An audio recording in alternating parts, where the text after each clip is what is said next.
Dieu, grâce incomparable, amour véritable, je t'exalte, tu es Yeshua, Dieu sauveur. Chantons ensemble, précieux. Précieux Fils unique, beauté sans pareil, sagesse insondable, je t'exalte, tu es Yeshua, Dieu sauveur. Chantons ensemble, nos voix. Nos voix unies à celles des anges déclarent, tu es le Dieu sauveur, notre Dieu seul sauveur.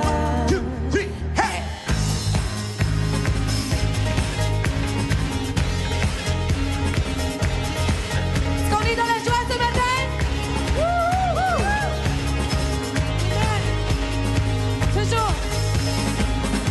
Toujours invaincu, héros triomphant, puissance absolue, je t'exalte, tu es Yeshua, Dieu sauveur.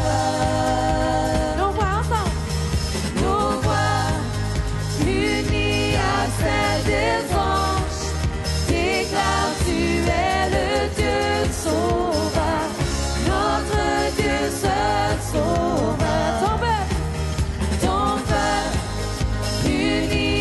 Tous les anges déclarent, tu es le Dieu sauveur, notre Dieu seul sauveur.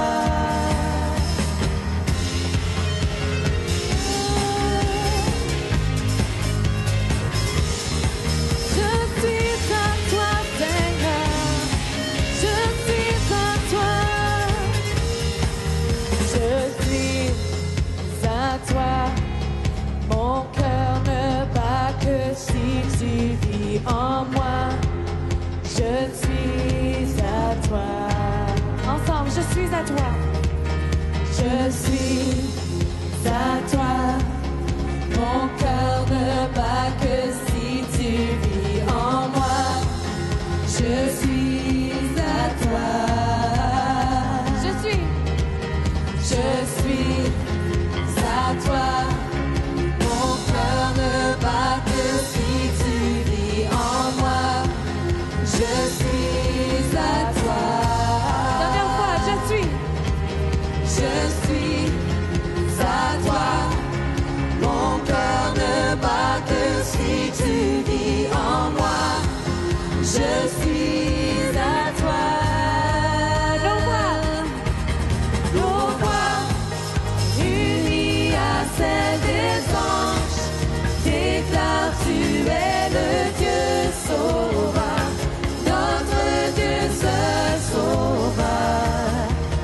Ton peuple uni à tous les anges déclare, tu es le Dieu sauveur, notre Dieu seul sauveur.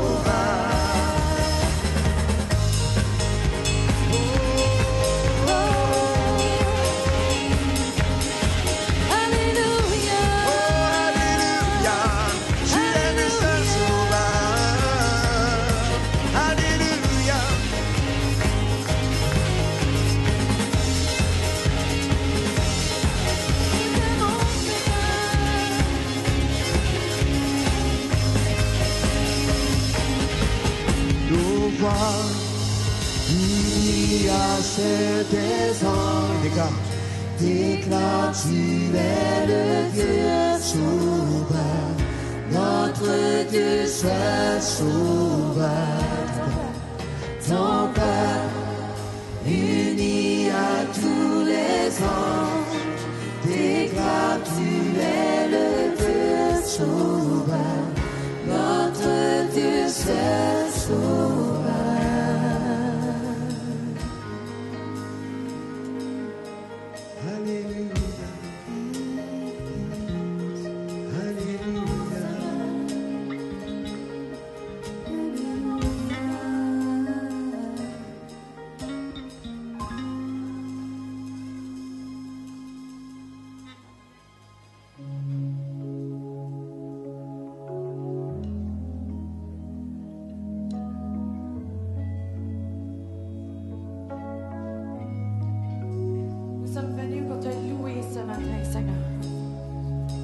t'adorer, pour te donner toute la gloire, Seigneur. Merci pour ta présence dans ce lieu.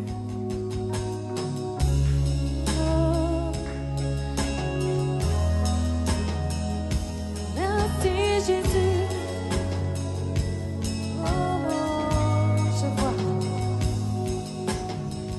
Je vois le roi de gloire qui revient sur les nuées. Les nations tremblent, les nations tremblent. Oh, oh, oh. Nous t'aimons, Seigneur. Je vois ensemble. Je vois son amour, sa grâce qui efface nos péchés. Ton peuple chante, chantons-le. Ton peuple chante. Hosanna, Hosanna, Hosanna. Élevons nos mains. Hosanna, toi Seigneur. Hosanna, Hosanna, Hosanna, Hosanna à toi Seigneur.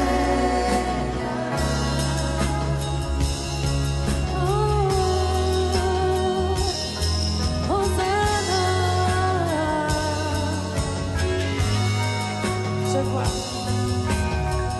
Je vois une génération qui prend sa place avec toi. Le cœur fervent, le cœur fervent. Je vois ensemble. Je vois venir un réveil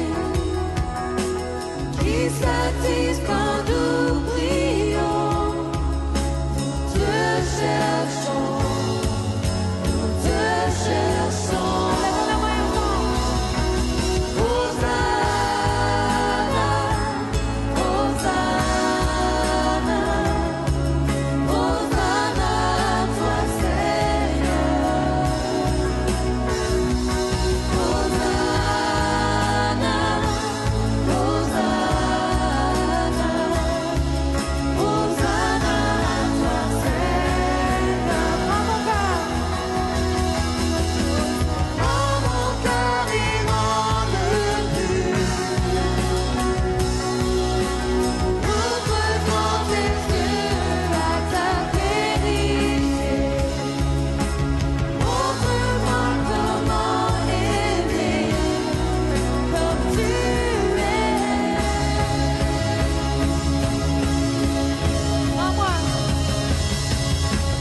Rends-moi sensible à ta peine.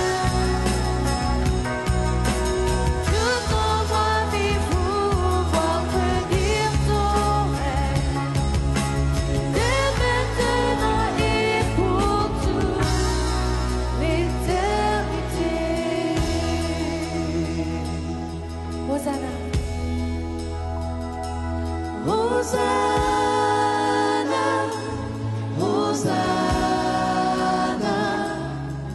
Hosanna, toi Seigneur. Seigneur Jésus est. Hosanna, Hosanna, Hosanna à toi Seigneur. Comment levons nos mains ce matin? Chantons-lui. Hosanna. Élevons nos mains. Hosanna, Hosanna à toi Seigneur. Hosanna, Hosanna, Hosanna à toi Seigneur. Comment louons-le à toi Seigneur. Comment levons nos mains ce matin? Hosanna, Hosanna.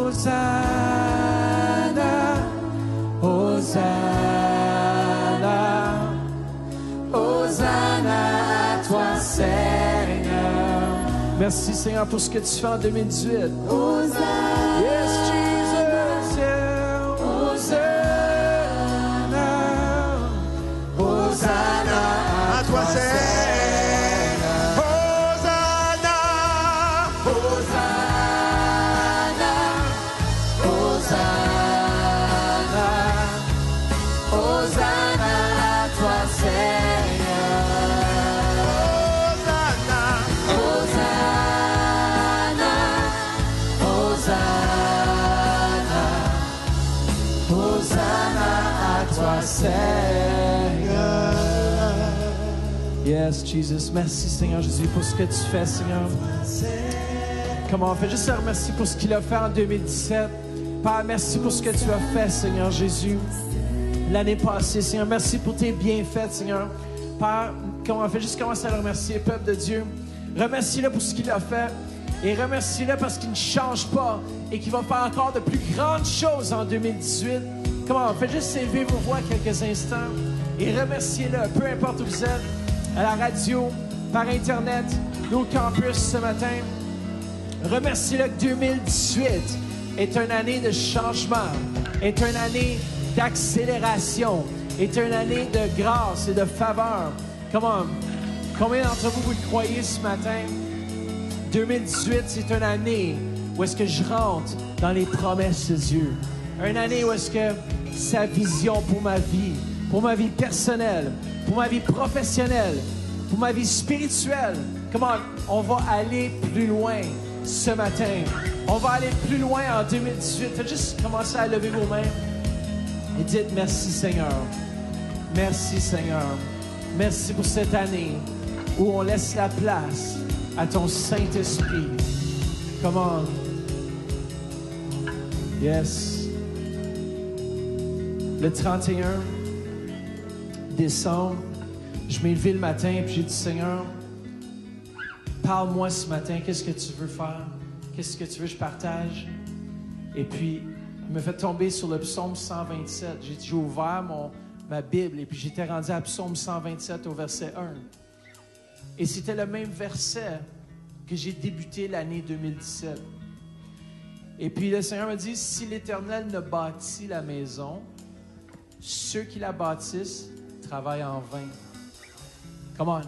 Si ce n'est pas l'Éternel qui bâtit notre foyer, si ce n'est pas l'Éternel qui nous donne la capacité professionnelle cette année, si ce n'est pas l'Éternel qui nous donne la capacité spirituelle, où est-ce qu'on va aller? Nulle part.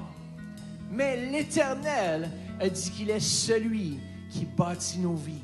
L'Éternel, la jeunesse, cette année, l'Éternel va faire quelque chose d'incroyable dans vos vies. C'est l'Éternel lui-même, par son Saint-Esprit, qui va shaker les choses. Les choses ne sont plus la même. Peut-être que l'année passée, vous avez eu des difficultés.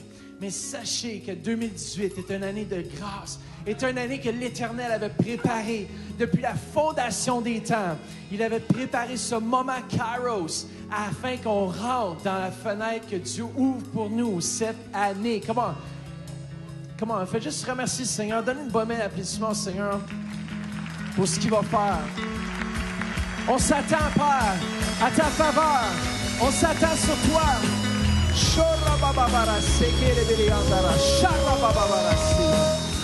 Saint-Esprit agit. Saint-Esprit agit. Alléluia, Jésus, yeah. Come on.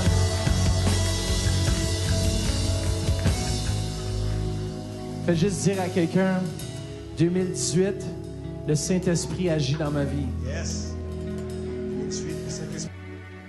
Cette année, je veux vous encourager. Comme je veux vous encourager à participer à la vision. Moi, mon but comme pasteur, c'est de voir que 100% des gens qui viennent ici, qui mangent ici, puissent dîmer ici. Et vous allez voir, une fois qu'on est unis avec notre temps, notre énergie, notre argent, une fois qu'on est unis ensemble, rien ne va nous arrêter. Comment il faut cette unité à tous les niveaux. Afin qu'il y ait un réveil. Dans le livre des Actes, lorsqu'il y a un réveil, c'est parce que les gens étaient unis, non seulement avec leur temps, leur énergie, mais avec leurs finances. Et je déclare sur vos vies une augmentation en 2018. Peut-être que 2017 est une année difficile. Peut-être que 2017 est une année où est-ce qu'il y a eu des problèmes. Mais je déclare que 2018 est une année de succès. Vos entreprises vont avoir du succès cette année. Attendez-vous à une faveur augmentée. Attendez-vous à des chèques, Pasteur Denis, dans le courrier. Des chèques inattendus. Une augmentation de salaire. Attendez-vous à aller chercher davantage afin d'être une plus grande bénédiction. Comment? Je pense que Dieu s'attend juste à voir ta fidélité avec ce que tu as présentement afin de t'en donner plus. Comment? Moi, je le sais, je l'ai vécu dans ma vie personnelle. Dieu est fidèle à ses promesses. Et cette vision pour 2020, je la vois. Je vois que les gens comprennent. Et que cette Église avance de gloire en gloire. Et qu'ensemble, on va faire la différence dans la francophonie. Tout au vers quelqu'un dit, ensemble, on fait la différence dans la francophonie. Tous ceux qui nous viennent par le biais d'Internet, on vous remercie aussi de votre fidélité. Québec, Lac-Saint-Jean, on vous remercie à vous de votre fidélité, d'être branchés à ce que Dieu veut faire. Pourquoi Vision 2020? Parce que Dieu veut qu'on puisse voir clairement.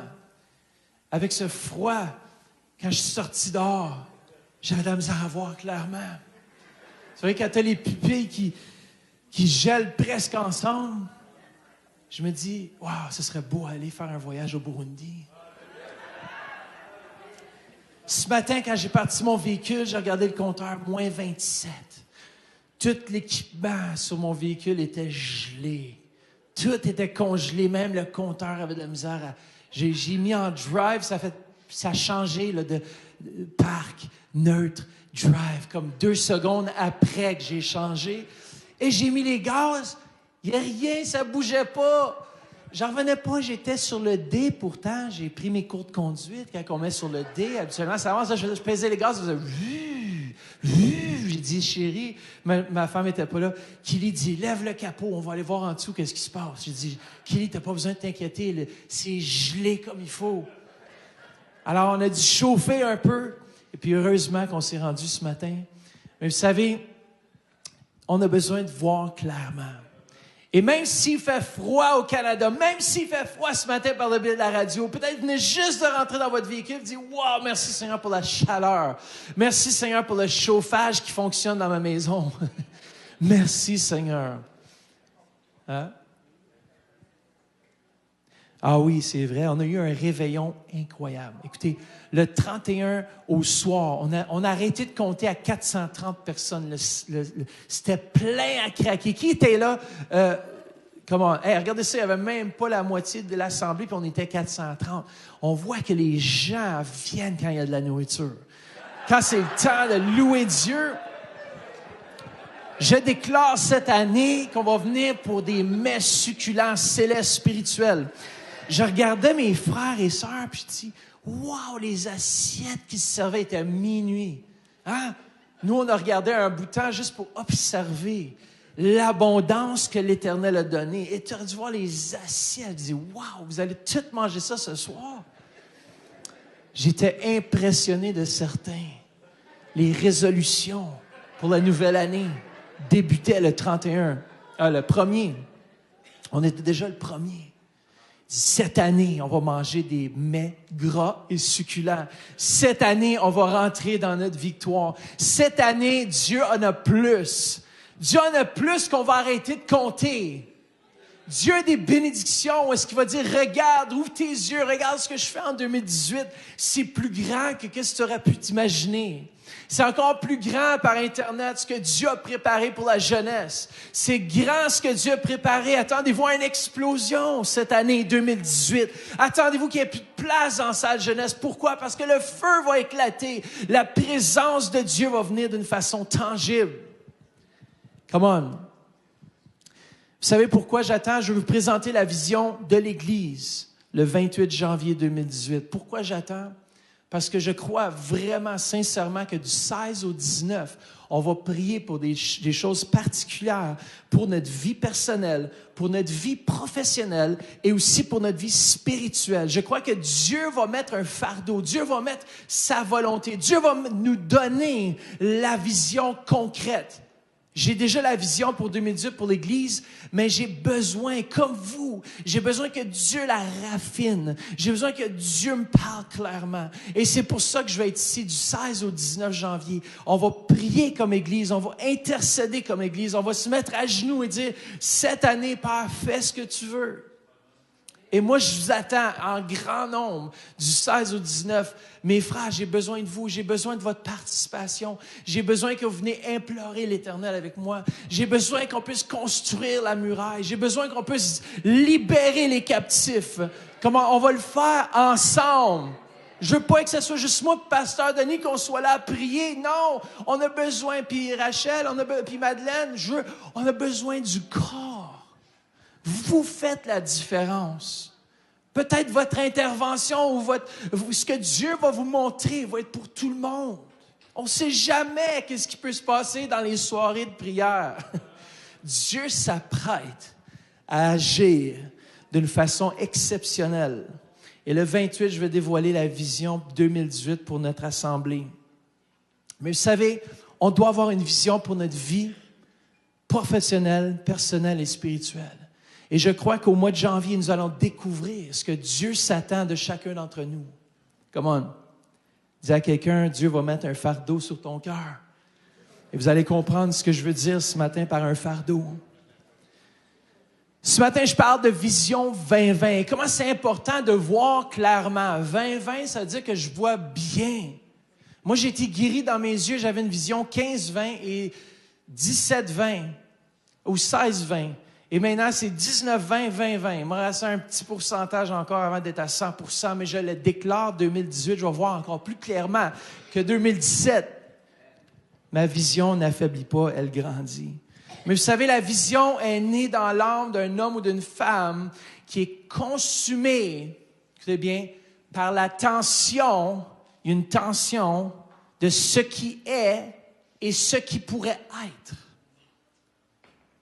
Un fardeau, il y a quelque chose qui vient dans ta vie. Lorsque tu regardes une situation dans ta vie et tu dis, les choses ne doivent pas demeurer les mêmes. Il y a un fardeau qui vient, il y a quelque chose qui vient de la part de Dieu.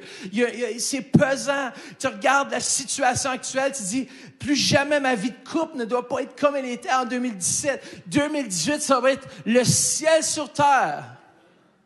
Il y a une tension, il y a quelque chose dans ton cœur. Dieu place un fardeau. Tu dis, je peux plus continuer comme j'étais l'année passée. Dieu s'apprête à faire quelque chose de nouveau. Il y a un fardeau et il faut l'amener devant Dieu. Il faut prier. Comme Église, on doit chercher la face de Dieu. Peut-être ce fardeau est pour ta vie professionnelle. Dieu te met un fardeau, une vision. Il te met quelque chose de clair par rapport à ta destinée, par rapport à où tu dois aller. Et ça devient tellement un fardeau pesant que tu dois faire quelque chose. Et je déclare cette année que vous allez avoir un fardeau. Pas un mauvais fardeau, un bon fardeau. Un fardeau qui va venir de la part du Saint-Esprit. Une tristesse qui va venir pour une situation dans ta vie. Tu vas dire, je ne peux plus vivre ça, je ne peux pas voir ça, je ne peux plus voir cette injustice, je ne peux plus voir telle chose. Parce que Dieu s'apprête à faire quelque chose dans notre vie. Vous savez, la vision, c'est de regarder les choses et de voir un futur préférable. Un futur préférable, une destination. Mais vous savez qu'une vision exige des visionnaires. Des gens qui se lèvent non seulement pour rêver, mais pour se lever, pour accomplir la mission. Il y a quelque chose que Dieu s'apprête à faire dans votre vie. Il s'apprête à déposer un fardeau dans votre vie. Ou peut-être qu'il va susciter la vision. Peut-être que ça fait des années que c'est sur la tablette. Tu te dis plus jamais. J'ai essayé une fois, je l'ai mis sur la tablette. Sache que 2018, c'est l'année de réveiller ta vision et de commencer à prier sur ta vision. Les choses que Dieu t'a promis il y a 20 ans passés, sachez qu'il y a un temps qui arrive où est-ce que tu vas pouvoir tourner la vision. Tu vas pouvoir dire, Père, tu m'as promis telle chose. Père, regarde cela. Et commencez à planifier, peuple de Dieu, commencez à prier et planifier dans l'attente de ce que Dieu va faire. Planifions comme si nous avions déjà la victoire. Vous avez la victoire. Écoutez bien notre histoire ce matin. C'était juste l'introduction. Notre histoire ce matin commence 586 ans avant Jésus-Christ. L'Empire babylonien ont envahi et détruit Jérusalem sous le commandement de Nabuchodonosor. Ils ont littéralement tout détruit. Ça a commencé par l'oppression. Ils ont commencé à taxer Juda. Ils ont commencé à dire, vous allez payer des impôts. Et Joachim, qui était le roi à l'époque, a dit, no way, je ne paye pas d'impôts. Alors, les Babyloniens ont envahi, ils ont détruit, ils ont dit, vous allez payer, vous allez nous rendre ce qui nous appartient. Et selon la prophétie du prophète Jérémie, le peuple d'Israël a commencé à déporter par vagues dans le pays de l'esclavage. On commençait à apporter la première invasion de Babylone et de Nabuchodonosor qui sont venus et ont pris des gens et ils les ont pris comme prisonniers. Et la première invasion, il y a eu 3 invasions. La première, ils ont amené des gens très connus. Vous savez c'est qui? Daniel, Shadrach, Meshach et Abednego ont été pris pendant cette invasion. Et la situation d'Israël était déplorable. Déplorable.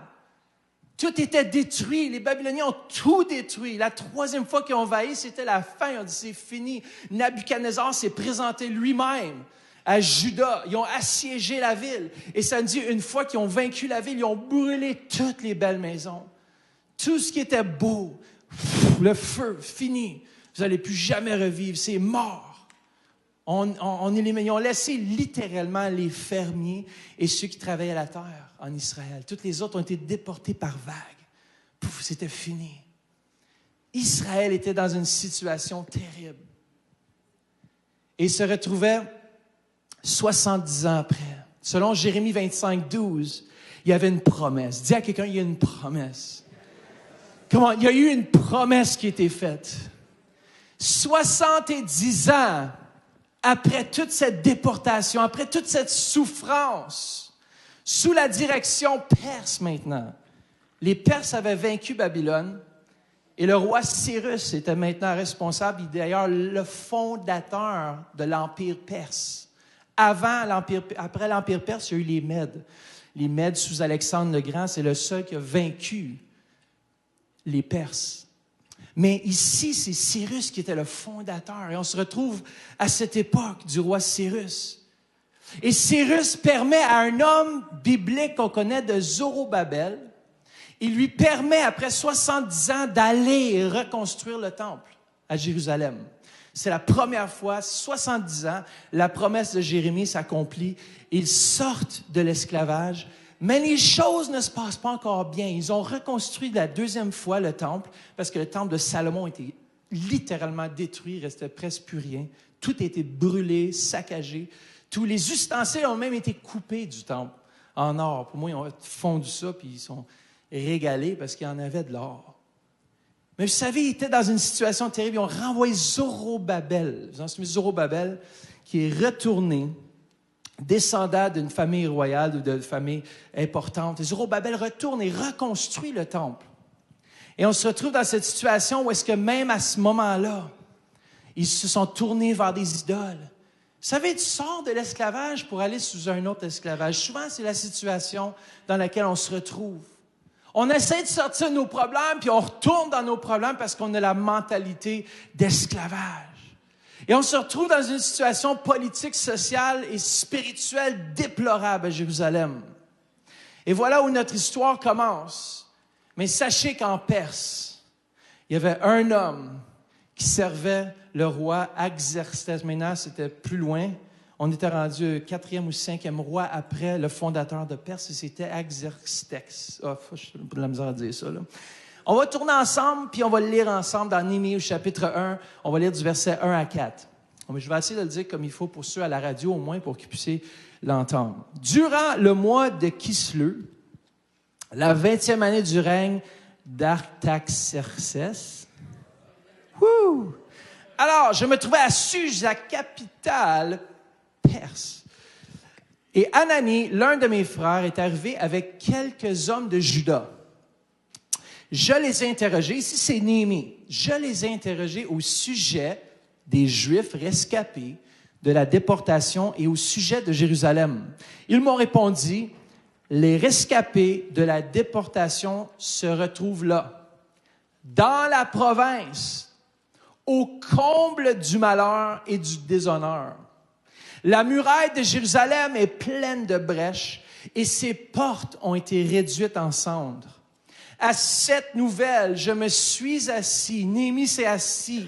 Il a pleuré et porté le deuil durant des jours, jeûnant et priant devant le Dieu du ciel. Néhémie, c'était pas le premier à pleurer sur l'État d'Israël. Mais il y a quelque chose qui est venu dans son cœur, un fardeau tellement lourd. Il dit, ça ne peut plus continuer, la situation doit changer. Et peut-être tu te retrouves dans ces situations dans ta vie où est-ce que tu dis, les choses peuvent plus demeurer les mêmes. Peut-être qu'en 2017, les situations étaient difficiles. Puis tu dis, en 2018, les choses, faut qu'ils changent. Mais sachez qu'il nous a donné la solution ici. Il a jeûné, il a pleuré. Vous savez quoi? Il a pleuré tellement, il a porté un deuil. Ce que Néhémie ne savait pas, c'est que Dieu est en train de faire naître une vision dans son cœur. Une vision vient souvent comme un fardeau. Une vision vient lorsque les choses semblent impossibles. Il y a un fardeau qui vient, tu dis, quand est-ce que les choses vont changer? C'était les douleurs initiales d'une vision que Dieu est en train de faire naître dans le cœur de Néhémie. Et peut-être durant ce temps de jeûne et de prière, durant ce mois de janvier, Dieu va faire naître une vision dans votre cœur. Il va y avoir quelque chose qui va venir de la part de Dieu comme un fardeau. Tu vas dire, je peux plus continuer comme j'ai continué avant. Peut-être je marchais en 2017 dans le péché. Néhémie ici s'est tourné vers l'Éternel. Il dit, je peux plus continuer. Le peuple peut plus continuer comme ça. On doit changer les choses. Mais Néhémie, c'était plus qu'un rêveur. Il était un visionnaire. Un visionnaire ne s'apprête pas seulement à rêver, mais il se lève pour accomplir la chose. Il s'est levé puis il a dit dans son cœur, on doit faire quelque chose. Pas on, mais je dois faire quelque chose. Quand Dieu place un fardeau dans ton cœur, ne prie peut-être pas pour que quelqu'un d'autre l'accomplisse. Peut-être Dieu t'appelle toi à accomplir cette mission. S'il y a quelque chose qui vous dérange dans cette Église, peut-être que Dieu vous appelle à faire quelque chose pour aider l'Église. Souvent, on s'attend, mais le pasteur devrait voir ça quand même. C'est lui qui est en charge, c'est lui qui est responsable. Non, peut-être que Dieu a mis le fardeau dans ton cœur afin que toi, tu puisses faire quelque chose à propos de ça. Vous savez, c'est là notre appel. Dieu commence toujours à nous montrer sa vision, une perspective prophétique par les fardeaux qu'il dépose dans notre cœur. Come on. Marie, je suis sûr que c'était la même chose. Il dit, la louange en jeunesse, il faut que ça améliore. Il faut qu'on ait un autre niveau. Je suis pas satisfait. Dieu a déposé un fardeau dans mon cœur. Dieu a mis quelque chose dans mon cœur, puis on va commencer à louer Dieu comme on n'a jamais fait auparavant. Puis on va voir le ciel descendre sur la terre. Comment il faut qu'on ait cette audacité. Il faut qu'on dise, il faut que les choses changent. Mais ça commence toujours par un fardeau. Ça commence toujours par quelque chose qui vient dans ton cœur. Tu dis, je suis pas satisfait du statu quo. Je suis pas satisfait de là où nous sommes rendus. Oui, on a avancé, mais 2018, on avance encore plus vite, encore plus loin. Come on. Alors, une question à se poser qui va clarifier votre vision, c'est qu'est-ce qui brise votre cœur? Vous savez que la plupart des mouvements de réforme sociale, les plus grands mouvements ont commencé avec des leaders qui avaient le cœur brisé. Alors, regardez un en particulier, c'est Martin Luther King Jr., brisé par la situation actuelle aux États-Unis à l'époque. Il était brisé dans son cœur de voir qu'il y avait de l'injustice envers nos frères afro-américains à l'époque. Il dit, je suis brisé de cette situation, ça ne peut plus continuer. On doit faire quelque chose. Et de son cœur, on sait qu'est-ce qui s'est passé avec sa vie. On sait qu'il a changé les choses parce que Dieu a sûrement mis dans son cœur cette vision que les choses ne devaient pas demeurer les mêmes. Et quand Dieu met un fardeau dans ton cœur, il n'y a rien qui va t'arrêter. Même la mort ne t'arrêtera pas. La mort va être une propulsion pour d'autres de prendre le flambeau. Pourquoi? Parce que quand que Dieu met une vision, lorsque Dieu suscite quelque chose dans ton cœur, les choses vont s'accomplir. Un dénommé Bob Pierce, je ne sais pas si vous le connaissez, il était en Chine à l'époque. Une femme qui était dans la pauvreté extrême, elle lui pointe un enfant, elle dit « Regarde, cet enfant est en train de mourir de faim, qu'est-ce que tu vas faire? » Puis il dit, j'ai 5 $ qui me restent. Il donne les 5 $ à la dame, il dit, prends soin de cet enfant. Et puis, elle se tourne vers lui, elle dit, puis, qu'est-ce qu'il va avoir avec toutes les autres? Qu'est-ce qu'on fait avec toutes les autres? Et il dit, je te promets que cet enfant, je vais donner 5 $ par mois pour sa survie. Bob Pierce est retourné chez lui et il a fondé aujourd'hui ce qu'on appelle World Vision. Ça commence avec un fardeau. Ça commence avec quelque chose qui n'est pas comme ça devrait être. Il y a une tension avec ce qui est et une tension avec ce qui devrait être. Dites, j'ai un fardeau de la part de l'Éternel. Néhémie était saisi par un fardeau. Néhémie était saisi, dit, ça ne peut pas demeurer la même chose. Même quand il voulait tout abandonner sûrement, puis il dit, qui suis-je moi pour essayer de vouloir faire quelque chose pour le peuple d'Israël? Je me retrouve un esclave en Perse devant le roi le moins compatissant possible. Et tu mets un fardeau dans mon cœur. Qu'est-ce que je vais faire moi? Qu'est-ce que je vais faire dans cette situation? Qu'est-ce qu'il a fait? Absolument rien. Au moment où est-ce que Dieu a déposé la vision dans son cœur, il n'a rien fait. La seule chose qu'il a faite, c'est juste prier vers Dieu. Pourquoi attendre? Parce que souvent, les gens, vous savez, l'option la plus difficile, c'est lorsque Dieu dépose une vision dans notre cœur. Il y a un moment d'attente. Dieu, qu'est-ce que tu vas faire? Qu'est-ce que tu vas faire? Pas éclairci la vision. Il y a 3 choses qui se déroulent lorsque nous attendons Dieu. Écoutez bien, lorsque Dieu dépose une vision, la première chose qui se passe dans l'attente, parce que souvent on dit, mais on gaspille du temps, on devrait être en train de faire quelque chose. Mais il y a 3 choses qui sont importantes lorsque nous attendons sur Dieu, c'est que la première chose est la vision mûrit en nous. La vision doit mûrir, c'est-à-dire qu'elle doit prendre une forme concrète. Souvent, la deuxième chose, c'est qu'on doit laisser la vision. On mûrit en préparation de la vision. C'est la deuxième chose, c'est que nous, on mûrit à cause de la vision. Et dans l'attente, non seulement la vision, elle mûrit, elle devient mûre. Un fruit qui est mûr veut dire qu'il est prêt à récolter. Et tant aussi longtemps que ce n'est pas le moment de Dieu, la vision doit mûrir. Et Néhémie, ici, ce qu'il a fait, c'est qu'il a fait 2 choses. Il a prié et puis il a fait une stratégie. Comme si Dieu était pour intervenir. Il s'est préparé. Il a dit, ça ne peut pas rester la même chose. Il a prié le Seigneur dans l'attente. Il a prié le Seigneur et puis il a écrit une stratégie. Faites la même chose. Dieu met une vision sur votre cœur. Ne restez pas assis là-dessus. Commencez à sortir la vision. Dites, Seigneur, comment ça va s'accomplir? Souvent, on sait quoi faire, mais le comment est à Dieu. Il s'agit de placer notre foi en lui. Parce que si Dieu vous appelle à faire quelque chose, si c'est une vision divine, ça va vous dépasser. Parce que Dieu va être glorifié dans votre vision. Comment une vision qui vient de Dieu va vous dépasser à un point où est-ce que tu dis, comment je vais l'accomplir? Tout ce que tu sais, c'est quoi tu dois faire, mais comment Dieu va l'accomplir, je ne sais pas. Dieu est Dieu, il va intervenir. Lorsqu'il a déposé la vision dans le cœur de Néhémie, Néhémie s'est dit, comment je vais l'accomplir? J'ai aucune idée, mais je sais qu'est-ce que je dois faire. Ah, merci. La vision mûrit en nous et nous mûrissons en préparation de la vision. Parce que souvent, on croit, puisque je sais ce que je dois faire, je suis prête à le faire. Souvent, c'est une grosse erreur. Souvent, on n'a aucune idée. Vous savez, l'apôtre Paul a dit ceci dans Philippiens 2, 13 à 14. Il dit, vous n'êtes pas seul. Moi, j'aime le début de ce passage. Vous n'êtes pas seul. Je ne suis pas seul. Il dit, Dieu lui-même œuvre en vous. Sa bienveillance, écoutez bien ça, je trouve ça excellent. Sa bienveillance suscite en vous à la fois la volonté et l'action, afin que ses desseins, sa destinée,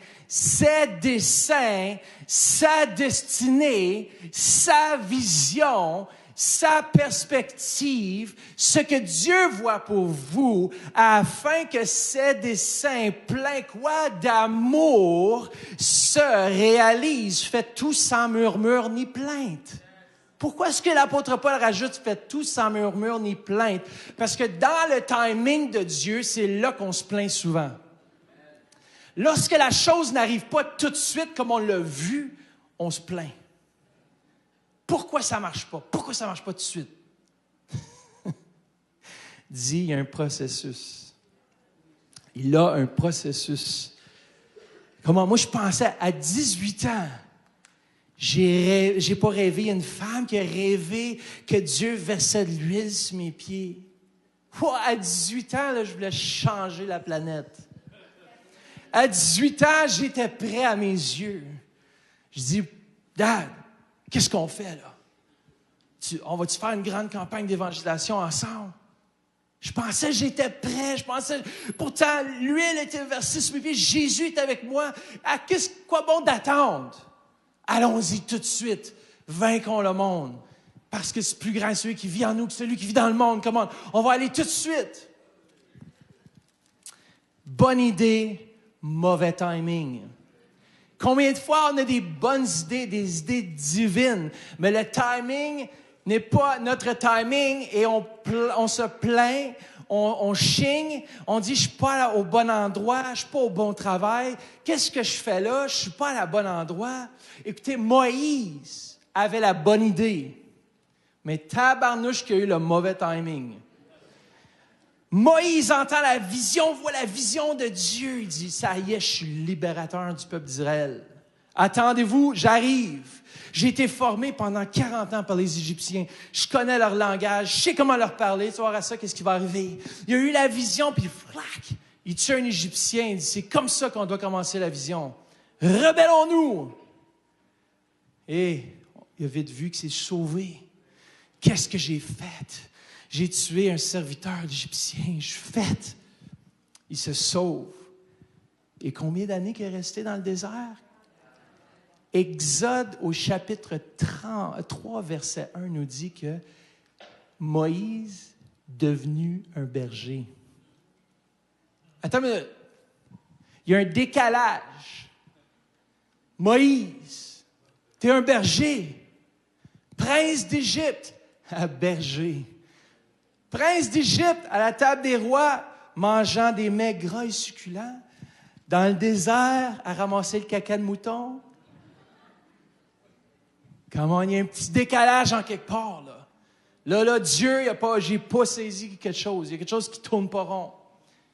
Mais on voit que le temps de préparation était nécessaire à la vision. Le timing était mauvais, mais Dieu savait ce qu'il faisait. Il travaillait par en arrière pour notre cher Moïse. Il a fallu 40 ans afin que Moïse puisse avoir les compétences d'accomplir la vision que Dieu avait déposée dans sa vie. Come on. Combien d'années est-ce que je vais attendre? À l'âge de 18 ans, je pensais que j'étais appelé. Et seulement à l'âge de 40 ans, j'ai attendu. Mon père voulait m'ordonner à 39 ans. Et ma mère a dit, il n'est pas prêt, je sens vraiment que c'est 40 ans. Puis là, dans ma tête, je suis comme, décidez-vous, là. Mais ça fait longtemps que je dois être ordonné au ministère. J'ai dit, c'est quoi? Je veux que vous soyez unis. Et lorsque vous allez être unis, ça va être le timing de Dieu.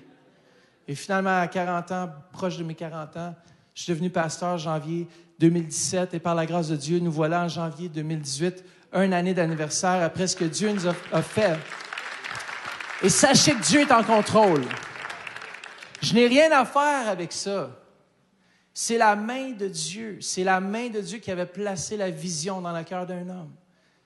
Et Dieu avait tout orchestré par en arrière depuis la fondation des temps. Sachez qu'il n'y a pas d'hasard avec Dieu. Comment le roi David a dû vivre aussi dans le désert. Dans Galates, au chapitre 1, verset 16 à 18, on voit que l'apôtre Paul même, lui, homme de Dieu, appelé à aller évangéliser les non-juifs, Grâce à l'apôtre Paul, aujourd'hui, on est assis ici. On ne sait pas si les non-juifs auraient été évangélisés. Mais regardez bien ça. L'apôtre Paul déclare ici qu'il reçoit l'appel apostolique. Il refuse de courir à Jérusalem immédiatement pour être reconnu des apôtres. Ça nous dit qu'il a attendu ici une période de 3 ans. J'ai aucune idée, j'essaie de lire les commentateurs bibliques et on ne sait pas dans ces 3 ans qu'est-ce qui s'est produit dans la vie de l'apôtre Paul. Ça nous dit qu'il était à Damas et puis selon certains manuscrits, Damas serait soit le mont Sinaï, mais je crois vraiment ici qu'il a pris 3 ans à l'écart. Il a pris 3 ans entre la vision, le timing de Dieu. Il dit, je dois aller prier, je dois aller chercher la face de Dieu pour voir qu'est-ce que Dieu m'appelle à faire.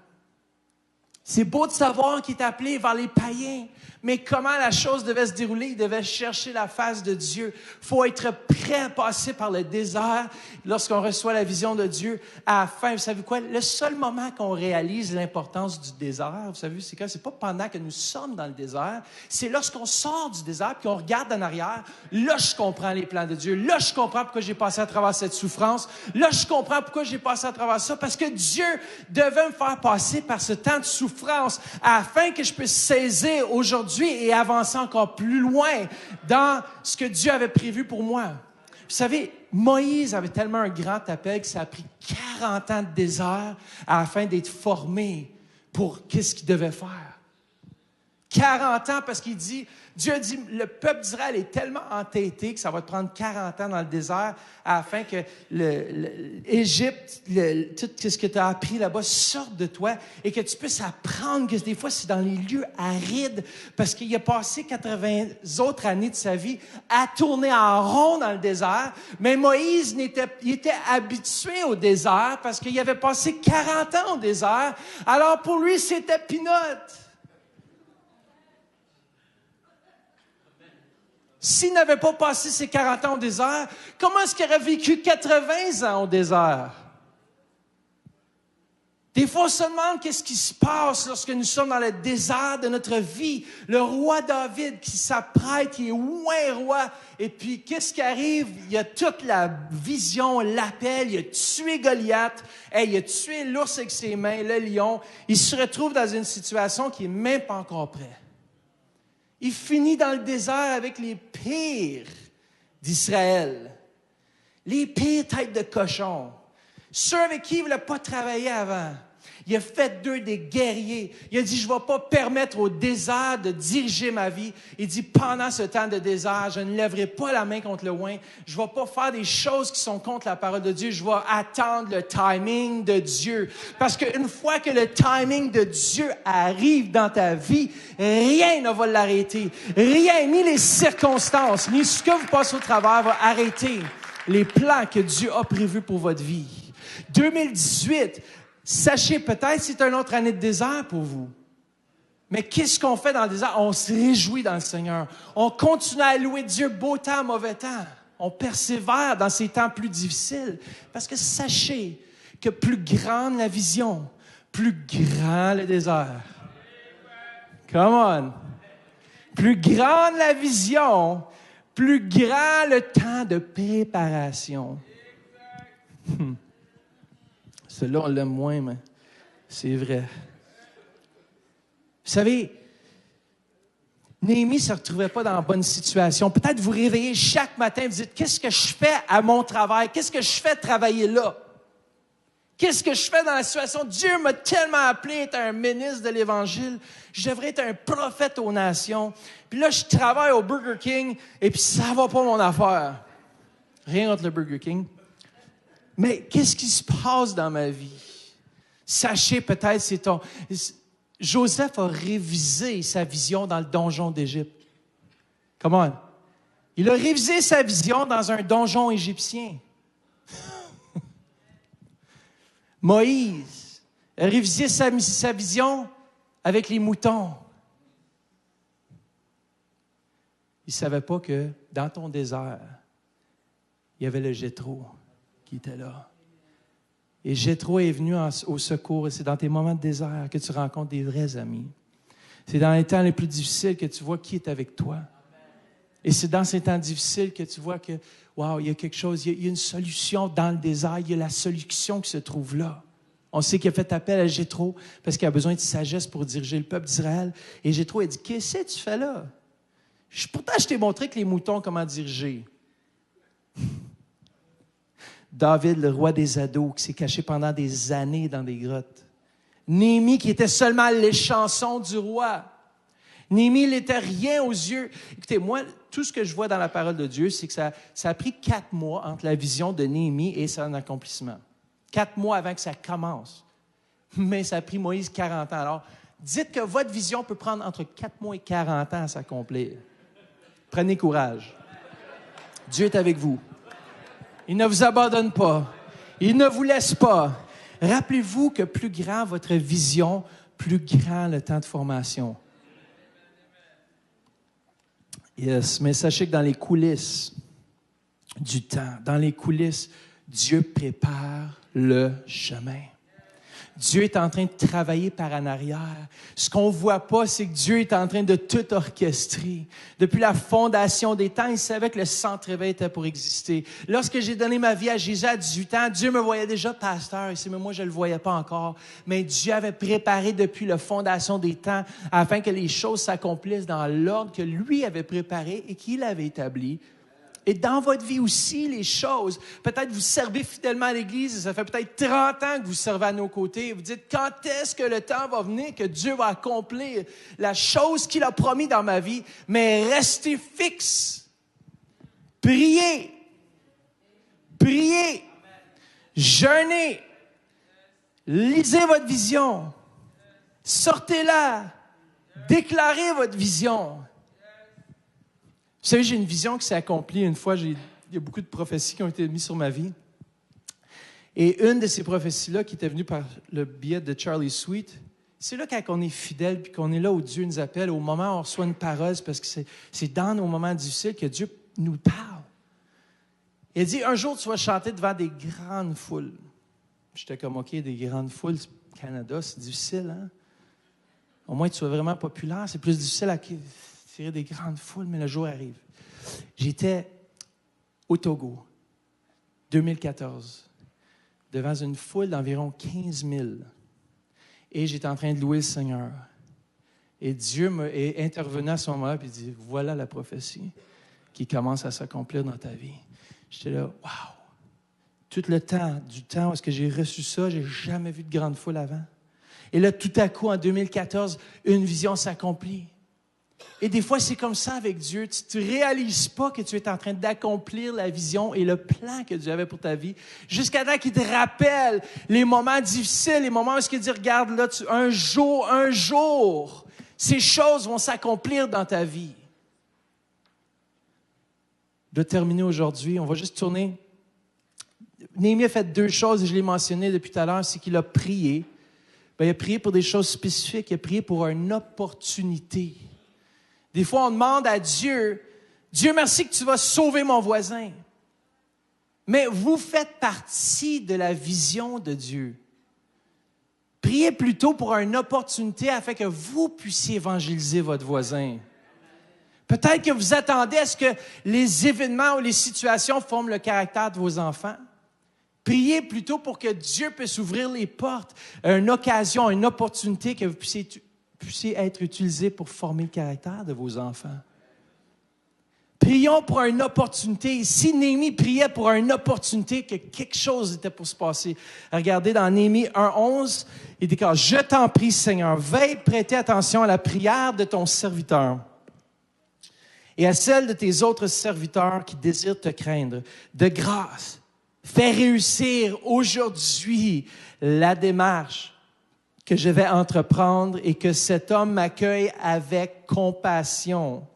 Or, à cette époque, j'étais chargé de servir les boissons à la table de l'empereur. » Écoutez bien, il a dit qu'il m'accueille avec compassion parce que ce roi n'était pas sa descendance et ceux qui sont venus avant lui ont détruit Jérusalem. Et il n'était pas trop favorable à Israël. Comme aujourd'hui, Israël est un peu comme le rejet de la société, un peu le rejet de toutes les nations. Ça n'a pas changé. À l'époque, c'était la même chose. Et ici, il dit, Père, fais-moi trouver faveur. Compassion veut dire faveur.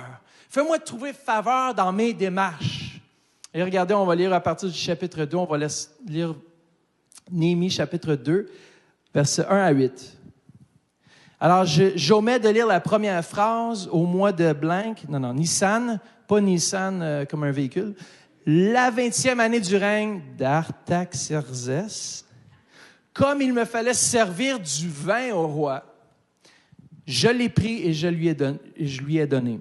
Jamais encore je n'avais paru triste en sa présence. Le roi m'a demandé, pourquoi as-tu mauvaise mine? Tu n'es pourtant pas malade. Ce ne peut être qu'une peine de cœur. C'était le fardeau de la vision. Et ici, Néhémie saisit d'une très grande frayeur, ne sachant ce que le roi était pour lui faire à cause de sa tristesse. Mais dans Néhémie 1:11, il avait prié, il savait ce qu'il faisait. Il dit, fais-moi trouver faveur pour la chose qui va se passer aujourd'hui. Il s'est réveillé un matin et Dieu lui dit, voici le jour, voici le temps, voici le moment. Le jour va venir dans ta vie où est-ce que Dieu va dire, voici ton moment, voici le jour, voici la période, voici la génération, voici l'époque, voici le timing de Dieu. Il a eu peur. Verset 3, je lui ai répondu que le roi vive toujours. C'est une déclaration positive. Comment pourrais-je avoir bonne mine lorsque la ville qui abrite les tombeaux de mes ancêtres est en ruine et que ses portes ont été dévorées par le feu? Le roi m'a demandé, que voudrais-tu? Et qu'est-ce qu'il a fait? Voici le secret. J'ai alors prié quoi? Le Dieu du ciel. Lorsque les gens vont se tourner vers vous, qu'est-ce que je peux faire pour toi? Tu te tournes de bord, tu dis, 2 secondes. Seigneur, donne-moi les paroles, donne-moi la sagesse, donne-moi... Vous savez, il était préparé, Néhémie, c'était pas une question, là. Là, il priait pour la faveur, il priait pour savoir comment demander ce qu'il avait déjà stratégiquement planifié dans son agenda. Parce qu'il était préparé par la prière et il avait une façon stratégique d'approche. Et maintenant, c'était le moment de tout dévoiler sa stratégie. Il dit, aide-moi, papa. Aide-moi. Quelque chose va se passer. Et répondit au roi, si tu le juges bon et si moi, ton serviteur, j'ai obtenu ta faveur, j'aimerais que tu m'envoies en Juda, vers la ville qui abrite les tombeaux de mes ancêtres. Il répète encore une fois, les tombeaux de mes ancêtres pour que je la reconstruise. Le roi et la reine assises à ses côtés m'ont alors demandé, « Hey, combien de temps ton voyage va durer? Et quand seras-tu de retour parce qu'on va te manquer? » Ainsi, le roi s'est montré disposé à me laisser partir et je lui ai indiqué un délai. Verset 7, puis le roi dit, puis j'ai dit au roi, « Si tu le juges bon, qu'on me donne des lettres donnant instruction au gouverneur de la région située, là, il commence à dévoiler le plan, à l'ouest de l'Euphrate, de me faciliter le passage jusqu'à mon arrivée en Juda. » Verset 8, et voici, moi je trouve ça tellement bon ce verset-là, qu'on me donne aussi, là, that's it, là, il dévoile la stratégie complète. No turning back, il n'y a plus de retour en arrière, c'est fini. Qu'on me donne aussi une lettre destinée à Asaph, le responsable des forêts royales, afin qu'il me fournisse le bois de charpente nécessaire pour les portes, écoutez ça, les portes de la forteresse adjacente au temple, pour la muraille de la ville, écoutez ça, et encore plus, il rajoute un petit clause pour lui-même. Et pour la maison que j'occuperai. Hey, il était audacieux. Il était audacieux. Ils avaient détruit Jérusalem parce que Jérusalem et Juda représentaient c'était vraiment quelque chose qui était capable de détruire la Perse. Mais ici, il ose demander dans le timing de Dieu, donne-moi le bois. Je vais aller reconstruire les murailles. Je vais reconstruire le temple. Je vais reconstruire les choses autour. Je vais reconstruire la muraille. Écoutez ça. Le roi m'a accordé tout cela. Pourquoi? Car la bonne main de mon Dieu reposait sur moi. La bonne main de mon Dieu repose sur vous ce matin. La bonne main de l'Éternel repose sur nous comme Église. Et 2018, lorsqu'on va se présenter à notre patron pour une augmentation, et peut-être qu'on va avoir un nom, mais sachez qu'une fois, tu vas te présenter, puis tu vas dire, je désire tel poste. Il va dire, que désires-tu? À ce moment-là, rappelle-toi de l'histoire, dis, 1 minute, je vais à la salle de bain, je reviens. Donne-moi ta faveur. Ouais, je veux un poste, je veux tel salaire, je veux telle chose. Tu l'as. Comment Dieu va nous faire trouver faveur? Comment Dieu va nous faire trouver faveur? Est-ce que vous attendez la faveur de l'Éternel cette année?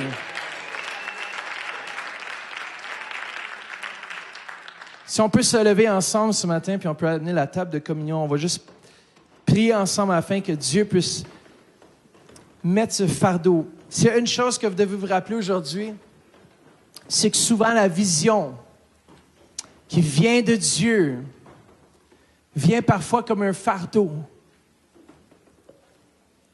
Et comment savoir que c'est Dieu qui dépose un fardeau dans votre cœur? C'est comme si vous n'allez pas pouvoir l'enlever de votre tête. Ça va être fini, c'est ancré, c'est là. Et vous savez que vous devez faire quelque chose. Ça va devenir comme une obligation. Et si vous ne le faites pas, c'est comme si vous désobéissez à Dieu. Et sachez que cette année 2018 s'apprête à être une année couronnée de succès. Peut-être qu'il va y avoir des moments désertiques. Mais dans ces moments déserts, commencez à remercier Dieu. Et dire, Seigneur, merci qu'il y a quelque chose que je dois apprendre dans ce moment. Merci que je l'apprends. Et merci que tu demeures fidèle. Beau temps, mauvais temps. Et Père, merci que j'élève mes plans vers toi. Cette année 2018, comment est-ce qu'on peut élever nos plans vers l'Éternel ce matin et dire, voici mes plans, Seigneur Jésus. Voici, tu me donnes un fardeau. Peut-être c'est de passer plus de temps avec tes enfants. Peut-être c'est de travailler moins pour avoir plus de temps avec ton épouse. Peu importe ce que Dieu va mettre comme fardeau dans ta vie personnelle, professionnelle et spirituelle, Dieu veut faire quelque chose de différent. Yes, Jesus. Peut-être c'est la maladie qui a voulu frapper ton corps cette année. Et tu dis 2018, no way. No way. Je refuse cela. Et j'apporte la vision céleste de Dieu, la perspective de Dieu qui dit que par tes meurtrissures, je suis guéri. Alors, ça ne m'appartient pas.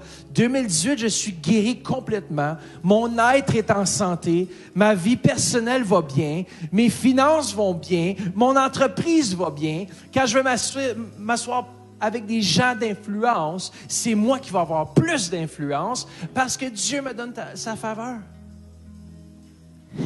Est-ce que je suis le seul qui est convaincu ce matin qu'il y a quelque chose qui s'apprête à arriver? Comment? Peut-être vous êtes comme Néhémie qui a un fardeau sur votre cœur. Peut-être vous n'avez pas encore un fardeau, mais priez pour un fardeau. Priez pour votre vision.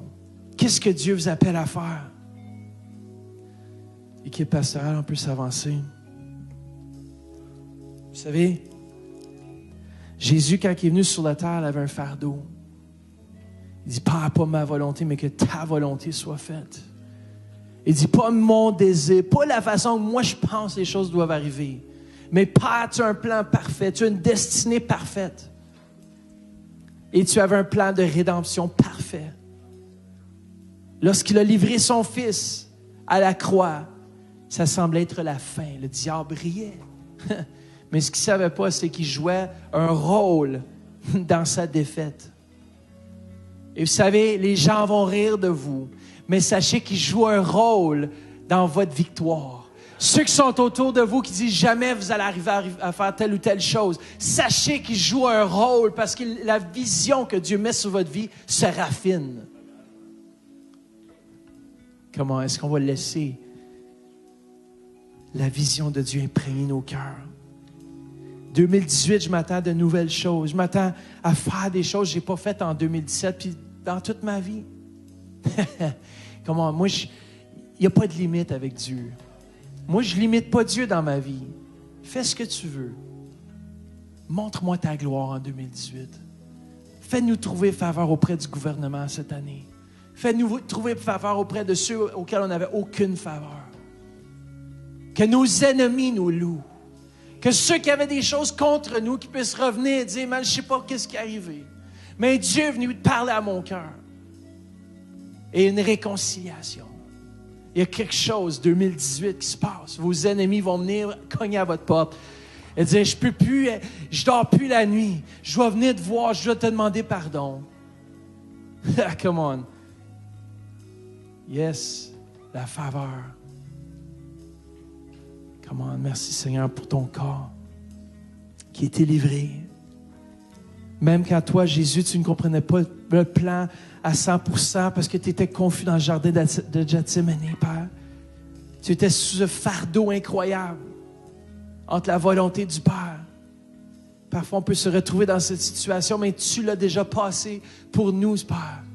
Tu as déjà vaincu la mort pour nous, afin qu'on puisse avoir la victoire. Merci, Seigneur Jésus. Père, merci pour ton corps qui était livré pour nous. Mangeons ensemble ce matin.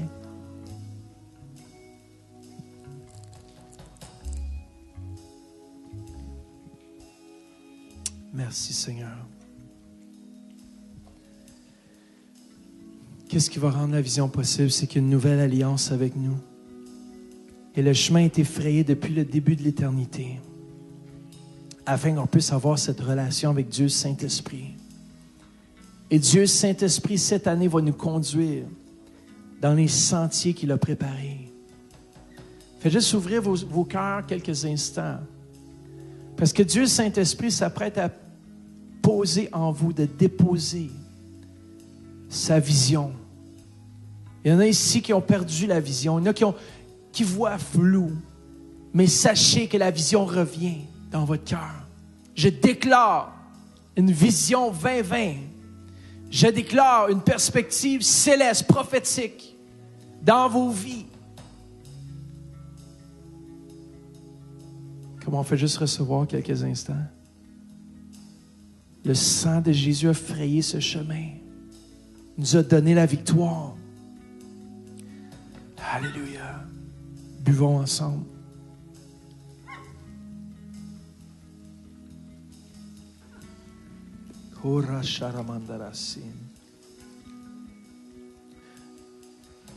Alléluia, Jesus. Come on. Come on.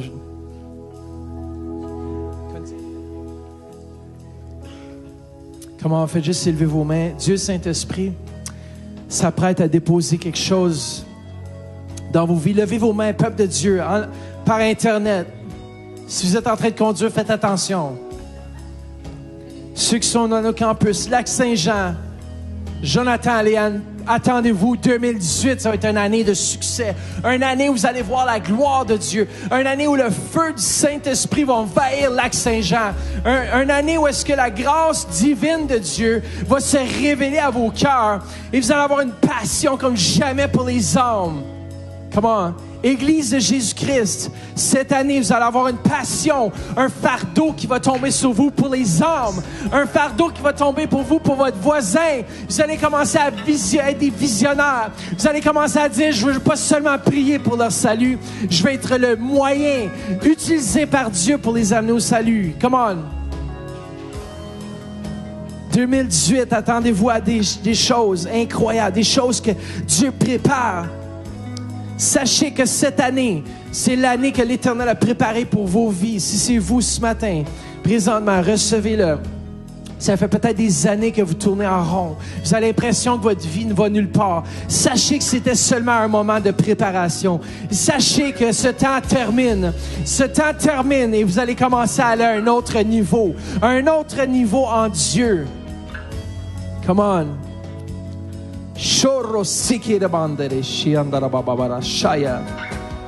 Alléluia, Jésus. Comment en fait, je disais, je veux une vision céleste, une perspective prophétique, un aperçu de ce que tu fais. Comment Dieu va commencer à déposer maintenant. Comment recevez par la foi cette vision céleste, ce fardeau céleste pour notre région, pour au-delà. Peut-être c'est pour votre pays. Peut-être Dieu va commencer à susciter en vous. Comment une vision. C'est pas une question d'émotion ici. C'est une question du Saint-Esprit qui commence à envahir votre quotidien. Où l'atmosphère commence à changer dans votre maison. L'atmosphère commence à changer à votre travail. Tout à coup, vous allez être pris par Dieu Saint-Esprit. Vous allez commencer à pleurer pour les âmes. Il va y avoir un fardeau qui va être déposé dans vos vies. Et vous allez convertir plein de personnes à votre travail. Il y a quelque chose qui va se passer. Ce ne sera pas vous, ça va être Dieu Saint-Esprit qui va le faire. Come on. Recevez sa vision.